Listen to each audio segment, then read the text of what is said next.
Hello friends. भी पटाटा यानी कि कमल ककड़ी और आलू की इस मज़ेदार सब्जी के साथ आप सबका सिंधी खादों पर बहुत बहुत स्वागत है। झटपट से बनने वाली ये सब्ज़ी कितनी मज़ेदार होती है ना, ये आप किसी सिंधी से पूछिए, ऑलमोस्ट हर सिंधी की ये फेवरेट होती है। तो चलिए देखते हैं इसे कैसे बनाना है। तो सबसे पहले मैंने एक भी लिया है, एक कमल ककड़ी ली है। काफ़ी पतली स्किन होती है उसकी, तो मैं जिस तरह से आपको दिखा रही हूँ हम उस तरह से उसे छील लेंगे। सबसे पहले काफ़ी दर्द होता है उसमें, तो हम उसे छीलने के बाद उसके सर्कुलर जब टुकड़े कट करेंगे तो सीधा हम उसे पानी में कट करेंगे। और पानी जैसे कि उसमें जो होल होते हैं ना, उसमें भी काफ़ी मिट्टी रहता है कभी कभी, तो सीधा हम उसे पानी में कट कर रहे हैं और अच्छे से हाथों से मसलते हुए उसे हम पानी में वॉश करेंगे। कम से कम 3 से 4 बार तो हमें ये पानी चेंज करते हुए अच्छे से उसे वॉश कर लेना है। तो इस तरह मैं मीडियम थिकनेस के टुकड़े कट कर रही हूँ पानी में ही, और फिर मैं उसे हाथों से मसलते हुए अच्छे से वॉश कर लूँगी। तब तक फ्रेंड्स, अगर आप मेरे चैनल पर पहली बार आए हैं तो वीडियो को लाइक ज़रूर कीजिएगा और चैनल को सब्सक्राइब करके बेल आइकन को ज़रूर प्रेस कर दीजिएगा। तो देखिए इस तरह से मैं पानी में अच्छे से उसे वॉश कर रही हूँ। कम से कम 3 से 4 बार तो पानी चेंज करते हुए आप इसे अच्छे से वॉश करना है, क्योंकि कोई भी डर्ट वगैरह इसमें नहीं रहनी चाहिए। देखिए अब अच्छे से क्लीन हो चुके हैं ये पीसेस।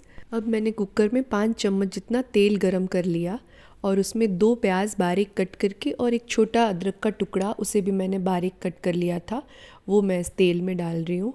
और अब मैं इसे हल्का सा, जब ये थोड़ा पिंकिश होगा ना, तब तक मैं इसे भून लूँगी। तो ये जल्दी से पिंक हो जाए, थोड़ा अपना कलर जल्दी चेंज करे, उसके लिए मैंने इसमें थोड़ा सा नमक ऐड किया है, जिससे कि ये जल्दी ब्राउन होने लगता है। तो अब स्लाइटली देखिए उसमें ब्राउन हुआ है, वो ज़्यादा डार्क कलर हमें नहीं चाहिए। तो अब हम उसमें कटे हुए भी के टुकड़े डाल देंगे और फिर इसमें हम अच्छे से इसे मिक्स कर लेंगे और उसके बाद हम इसमें डाल देंगे पौना ग्लास जितना पानी। फिर पानी डालने के बाद हमें इसे 3 से 4 सीटियाँ लगवानी है। काफ़ी हार्ड होता है भी, तो ये हम 4 सीटियाँ लगवाएंगे, उसके बाद भी वो आधा ही गला हुआ होगा। तो काफ़ी 8 से 10 सीटियाँ टोटल हमें इसे लगवानी पड़ती है गलाने के लिए। तो फ़िलहाल हम 4 सीटियाँ लगवा लेंगे और 4 सीटियाँ लगाने के बाद ये आधा गल चुका है, देखिए। तो अब ना हम इसमें कटे हुए आलू के पीसेस डालेंगे। मैंने 2 आलू लिए हैं, उसे मैंने इस बड़े बड़े टुकड़ों में कट कर लिया इस तरह से। आप 1-2 अपनी ज़रूरत के हिसाब से ले सकते हैं। साथ ही मैं यहाँ पे 2 टमाटर की प्योरे इसमें ऐड कर रही हूँ। और काफ़ी बेसिक मसाले इसमें लगेंगे, जैसे कि नमक और लाल मिर्च हम डाल देंगे स्वाद के अनुसार। हल्दी पाउडर इसमें डलेगा आधा चम्मच जितना, और 2 चम्मच इसमें डलेगा धनिया जीरा पाउडर। आधा चम्मच गरम मसाला भी इसमें मैं ऐड कर रही हूँ। बस अब इन मसालों को अच्छे से मिक्स कर लेना है हमें। और जैसे मैंने पहले बताया था आपको कि इसे 8 से 10 सीटियाँ तो मिनिमम लगवानी पड़ती है, और ये अभी तक आधा ही गला है, आधा हमें पकाना है इसे आलू के साथ। तो फ़िलहाल हम इसे प्रेशर कुक नहीं कर रहे हैं, हम इसमें एक बॉयल आने देंगे। थोड़ी देर के लिए हम इसे कवर कर देंगे ताकि इस ग्रेवी में से ना तेल अलग होने लगे।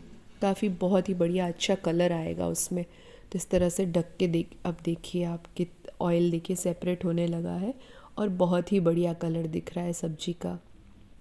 तो अब हम इसमें ऐड करेंगे 1 ग्लास पानी और अब लगवाएंगे हम 4 से 5 सीटियाँ। उसके बाद भी आप एक बार चेक कर लीजिएगा, अगर भी नहीं गले हैं तो आप 1-2 सीटियाँ और लगवा सकते हैं। तो मैंने यहाँ पे पानी ऐड कर लिया 1 ग्लास, और अब मैं इसे प्रेशर कुक करूँगी 5 सीटियों के लिए। चलिए बंद कर देते हैं कुकर को, 5 सीटियाँ लगवा लेते हैं।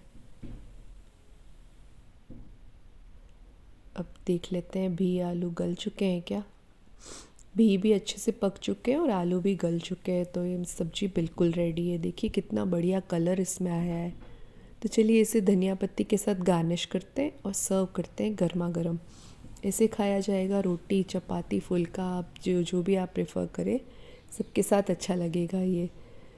तो ऑलमोस्ट हर सिंधी की इस फेवरेट डिश के लिए आपकी क्या राय है, तो मुझे कमेंट सेक्शन में ज़रूर बताइएगा कि ये सब्ज़ी आपको कैसी लगी।